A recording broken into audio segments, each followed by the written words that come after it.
going to tell you something that you've probably heard before and you'll probably hear again. And that something is that college is expensive.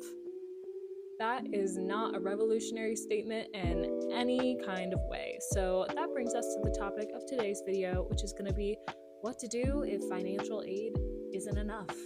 So you've received your financial aid award letter and seen that it doesn't cover your entire cost of attendance.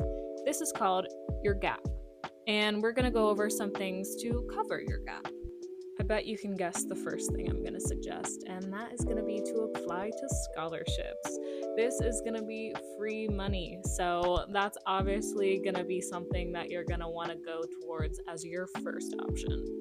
The next option that you have is to appeal for more financial aid. So how you're going to do this is you're going to contact your school's Office of Financial Aid as soon as possible.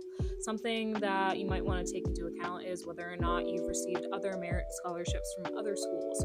You could potentially mention that to a school that didn't give you a merit scholarship and use that as kind of some leverage to prove you know your stuff. Next thing I want to mention is, of course, student loans, but there are two types of student loans that you can get, and that is federal student loans and private student loans. Now, you're going to want to prioritize getting federal over private because private student loans tend to have higher interest rates. There's really no chance of getting them forgiven. So you want to consider private student loans as more of a last resort kind of option. Now, don't write me off completely when I give this next option. The next option you have is to, of course, take a gap year. Now, that might not be what your heart is set on right now, but it can be a really great option. Some people use their gap years to work so that way they can afford college a little more easily. Some people use a gap year to travel, meet new people, or you can even find a new passion. And who knows, that could turn into you pursuing a whole different path in life or just finding a new field of study that you wouldn't have considered prior to taking that gap year. Now, if you are still really set on going right to school, there are some other things you consider, like more affordable options. So that can be maybe if you're looking at a private school, considering a public school instead.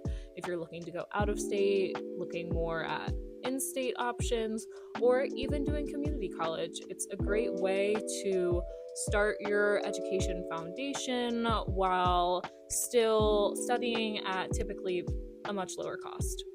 Finally, you can see if your school has any opportunities for income share agreements.